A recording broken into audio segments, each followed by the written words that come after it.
The previous video was about the Norman direct influence on the development of art in various regions. Now I'd like to briefly tell about the Byzantine influence. The Byzantine art is in some sense a continuation of the Roman art, and it's quite unsurprising. Even the term the Byzantine Empire is an exonym. The inhabitants called it the Roman Empire and identified themselves as Romans.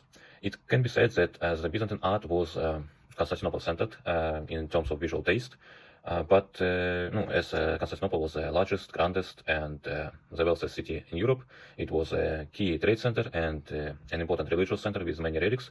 And although we can identify a number of regional schools in the Byzantine Empire, except Constantinopolitan, like for example the Cretan, Cappadocian, Greek, Macedonian, and the earlier schools of Antioch, Alexandria, etc.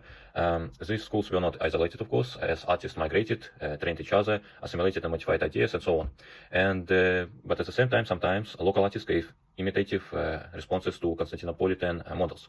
And emperors, bishops, aristocrats, statesmen often acted as patrons, and for example, among especially outstanding patrons was Justinian I. During his reign, the reconquest and reintegration of Italy, parts of Spain, of North Africa, islands of the Mediterranean region, Dalmatia occurred, and in these reintegrated territories, one of the most prominent examples of Byzantine art was the Basilica of San Vitale in Ravenna, and especially its mosaics, including the mosaic depicting the Justinian I.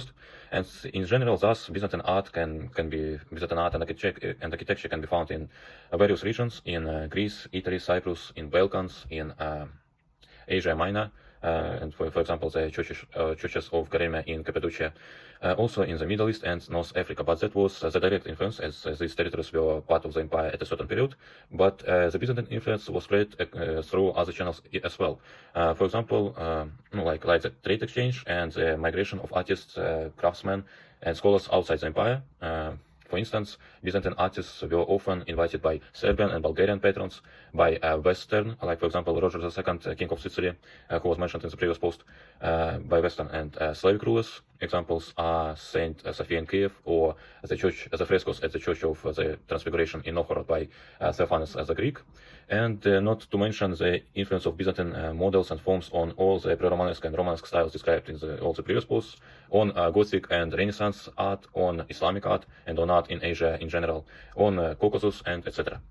And of course, some Byzantine artistic elements were in turn influenced by both the East and the West, especially after the 12th century. This influence also was spread through different channels, like the Crusades, or also due to the fact that the members of Comnenian dynasty often chose Western princes as their wives.